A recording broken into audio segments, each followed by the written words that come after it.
अस्सलाम वालेकुम वरहमतुल्लाहि वबरकातुहू। Welcome to our Hindi class.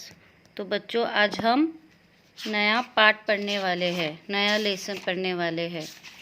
वो पाठ का नाम है उपहार। क्या है पाठ का नाम? उपहार। एक गांव में ऋत्विक नाम का लड़का रहता था। वह बहुत गरीब था। गांव के पास पुस्तक मेला लगा था। पुस्तक मेला यानी बुक्स का एग्जीबिशन। उसने माँ से कहा, मैं भी मेला देखने जाऊंगा। उसकी माँ बोली, देखो घर में कोई बड़ा नहीं है, तुम अकेले कैसे जाओगे इतनी दूर? बेटा, मेला देखने की जिद छोड़ दो, चलो दूध पी लो। अपनी माँ की बात सुनकर ऋत्विक उदास हो गया और एक पेड़ के नीचे जा बैठा। तो एक गांव में एक लड़का था जिसका नाम था ऋत्विक। वो कहाँ जाना चाहता था? पुस्तक मेला देखने जाना चाहता था। तो उसने जब उसकी माँ से पूछा कि मैं पुस्तक मेला देखने जाऊँ, तो उसकी माँ ने क्या कहा उससे कि घर में कोई बड़ा नहीं है और इतने दूर तुम अकेले कैसे जाओगे, तो तुम ये ज़िद छोड़ दो और अभी सो जाओ। तो वो यह बात सुनकर उदास हो गया और एक पेड़ के नीचे जाकर बैठ गया। अचानक उसकी दृष्टि यानी नज़र दूर पेड़ों के पीछे गई, जहाँ बहुत तेज़ रोशनी थी। वह उठकर वहाँ गया। वहाँ सुनहरे पंखों वाली एक परी खड़ी थी। ऋत्विक ने हैरान होकर उस परी से पूछा, तुम कौन हो? वह बोली, मैं परी हूँ, लेकिन तुम यहाँ उदास क्यों बैठे हो? तो जब ऋत्विक उदास होकर पेड़ के पास जाकर बैठा तो वहाँ पर उसको एक रोशनी दिखाई दी, और उस रोशनी के पीछे कौन थी? एक परी थी। तो उस परी ने पूछा, तुम कौन हो? तो वह क्या बोली, मैं परी हूँ, लेकिन तुम यहाँ पर उदास क्यों बैठे हो? परी का प्रश्न सुनकर ऋत्विक की आंखों में आंसू आ गए। वह बोला, मैं अपने दोस्तों के साथ पुस्तक मेला देखने और पुस्तकें खरीदना चाहता हूँ। यह कहकर ऋत्विक खामोश हो गया।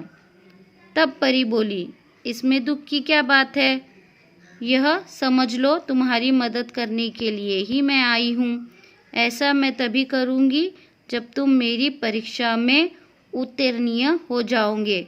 उत्तीर्ण यानी पास हो जाओगे। जब मैं तुम्हारा एग्ज़ाम लूँगी, परीक्षा यानी एग्ज़ाम, जब मैं तुम्हारा एक छोटा सा एग्ज़ाम लूँगी, परीक्षा लूँगी, जब तुम उसमें पास हो जाओगे तभी मैं तुम्हारी मदद करूँगी। तो ऋत्विक ने क्या पूछा, कौन सी परीक्षा है? ऋत्विक ने पूछा। परी ने कहा, बता दिया तो परीक्षा कैसी? तो वैसे ही जब आप लोगों की परीक्षा होती है तो आप लोगों को पेपर्स बताए जाते हैं क्या? नहीं। तो वैसे ही परी ने कहा कि अगर मैंने तुमको परीक्षा बता दी तो वो परीक्षा किस बात की होंगी? ठीक है, ऐसा कहकर ऋत्विक वहाँ से चला गया। अभी वह कुछ दूर ही गया था कि उसे रास्ते में गिरी हुई एक पोटली मिली। ऋत्विक को यह विश्वास हो गया कि लाल रंग की इस मखमली पोटली में कोई कीमती चीज़ होगी। क्या मिली ऋत्विक को? रास्ते में एक लाल रंग की पोटली मिली। उसने उसे खोलना चाहा, फिर सोचने लगा, जब यह मेरी नहीं है तो इसे खोलने का मुझे हक नहीं है। ऋत्विक ने पोटली नहीं खोली। तभी किसी की आवाज़ उसके कानों में पड़ी, बेटा, मेरी पोटली गिर गई है रास्ते में, क्या तुमने देखी है? तो जब वो ऋत्विक को पोटली मिली तो उसने सोचा कि मैं इसे खोल देता हूँ। फिर उसे ऐसा लगा कि नहीं, ये चीज़ मेरी नहीं है तो मुझे इसे नहीं खोलना चाहिए। हमें जब कोई चीज़ मिलती है तो वो हमारी नहीं होती है, तो हमें उसे अपने पास नहीं रखना चाहिए। तो ऋत्विक ने भी वैसे ही किया। जब वो पोटली उसे मिली तो उसने भी उसे नहीं खोला। फिर जब वो आगे बढ़ा तो उसे एक आवाज़ सुनाई दी कि बेटा, क्या तुम्हें कोई पोटली रास्ते में गिरी हुई मिली? ऋत्विक ने पूछा, किस रंग की थी? लाल रंग की। राहगीर ने बताया। उस आदमी ने क्या बताया? कौन से रंग की थी लाल पोटली? लाल। और कोई पहचान बताओ, ऋत्विक ने राहगीर से कहा। उस पर एक परी का सुनहरे रंग में चित्र बना है, राहगीर का जवाब था। ऋत्विक ने अपनी थैली से जब वह पोटली निकाली तो उस पर छपा परी का चित्र चमकने लगा। ऋत्विक ने वह पोटली राहगीर को दे दी। इस तरीके से छानबीन करके ऋत्विक ने वह पोटली राहगीर को दे दी, उस आदमी को दे दी। सुबह उठकर वह वहीं पहुंचा जहां उसे परी मिली थी। उस पेड़ के पास जहां वो परी से मिला था वहां पर वो चला गया। देखा तो वहां कोई नहीं था। वह बैठ गया। उसकी आंखों के सामने वही लाल रंग की पोटली दिखाई देने लगी। तभी तेज प्रकाश फैला। सामने परी खड़ी थी। तो जब वो पेड़ के पास जाकर बैठा तो उसे क्या दिखाई दी? वही लाल रंग की पोटली जो उसने उस राहगीर, उस आदमी को दी थी। और फिर एक तेज रोशनी दिखाई दी और उसके सामने परी अचानक से प्रकट हो गई, आ गई। परी के दोनों हाथ पीछे थे। परी ने पूछा, कैसे हो? ठीक हो? ऋत्विक ने जवाब दिया। तभी परी ने कहा, अपनी आंखें बंद करो, मैं तुम्हें इनाम दूंगी। किस बात का? ऋत्विक ने पूछा। तो परी ने क्या कहा? तुम अपनी आंखें बंद करो, मैं तुम्हें इनाम देने वाली हूँ। तो ऋत्विक ने पूछा, किस बात का इनाम? तुम उत्तीर्ण हो गए इसलिए, परी बोली। यानी मैंने जो परीक्षा ली उसमें तुम पास हो गए, इसलिए मैं तुम्हें इनाम देने वाली हूँ। परी की बात ऋत्विक की समझ में नहीं आ रही थी। उसने आंखें बंद कर ली। परी ने उसके हाथों में एक मखमली थैली पकड़ा दी। ऋत्विक ने देखा तो हैरान रह गया। यह तो वही पोटली थी जो उसने राहगीर को दी थी। परी ने कहा, कल मैंने ही तुम्हारी ईमानदारी की परीक्षा ली थी। वह राहगीर भी मैं ही थी, इसलिए मैं तुम्हें यह इनाम दे रही हूँ। तो परी खुद राहगीर बनकर आई और उसने ऋत्विक की परीक्षा ली। परी ने ऋत्विक को समझाया, ईमानदार व्यक्ति के जीवन में किसी वस्तु की कमी नहीं होती। जाओ, अब तुम्हें मनचाही वस्तु मिलेंगी। तो परी ने उसे क्या समझाया कि जो ईमानदार होता है, जो सच्चा इंसान होता है, उसकी ज़िंदगी में कभी भी किसी भी चीज़ की कमी नहीं होती। तो अब तुम जाओ, तुम्हें जो चाहिए वो मिल जाएगा। ऋत्विक के पास शब्द नहीं थे।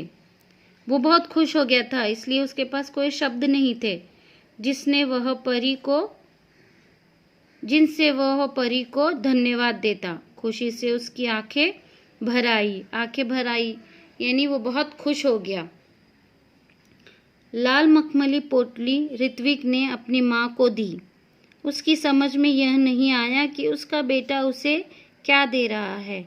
जब माँ वह पोटली खोलने लगी तब पोटली कई गुना बड़ी हो गई। उसमें से सुंदर सुंदर पुस्तकें बाहर निकल आई।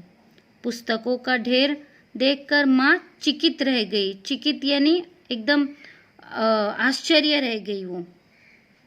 माँ के पूछने पर ऋत्विक ने सब कुछ बता दिया। तो ऋत्विक ने पूरी कहानी उसे बताई कि ये सब पोटली उसे कैसे मिली। अब ऋत्विक ने मित्रों के लिए अपनी बहन कृतिका की सहायता से पुस्तकालय खोला। पुस्तकालय यानी लाइब्रेरी। वहाँ सभी बच्चे आकर अपनी मनपसंद पुस्तकें पढ़ने लगे। उनको पूरा गांव पुस्तक मित्र के नाम से जानने लगा। तो उन सब मित्रों को गांव वाले किस नाम से जानने लगे? पुस्तक मित्र। ऋत्विक ने पुस्तकालय को ही अपने जीवन का ध्येय बना लिया, यानी उसने उस लाइब्रेरी को ही अपनी ज़िंदगी का एक मकसद बनाया, क्योंकि उसे पढ़ना बहुत पसंद था। उसका सारा समय पुस्तकों के बीच बीतने लगा। एक दिन पुस्तक पढ़ते पढ़ते ऋत्विक की आंख लग गई, यानी उसे नींद आ गई। देखता क्या है कि पुस्तक उससे बातें करने लगी। तो वो जब नींद लग गई तो उसे सपना आया। तो सपने में उसने क्या देखा कि पुस्तकें उससे बात कर रही है। उससे एक पुस्तक ने पूछा, ऋत्विक, अगर तुम अपने जीवन में बड़े आदमी बनोगे तो क्या तुम हमारा साथ छोड़ दोगे, हमें भूल जाओगे? ऋत्विक ने कहा, नहीं नहीं, अब तो तुम ही मेरी साथी हो, मित्र हो। तो ऋत्विक ने क्या कहा, नहीं, तुम पुस्तकें ही अब मेरे साथी, मेरे मित्र हो, मेरे दोस्त हो। तभी किसी ने दरवाजे की घंटी बजाई और उसकी नींद टूट गई। जागने पर देर तक सोचता रहा कि आगे चलकर वह बड़ा सा पुस्तक भंडार खोलेगा। तो जब उसकी नींद खुल गई तो उसने क्या सोचा, मैं एक बड़ा सा पुस्तकालय भंडार, यानी जैसे कि बहुत बड़ी लाइब्रेरी बनाऊंगा। ठीक है, तो बच्चों, आप लोगों को ये पाठ समझ में आया? आप लोगों को पाठ पढ़ना है और समझना है। ठीक है।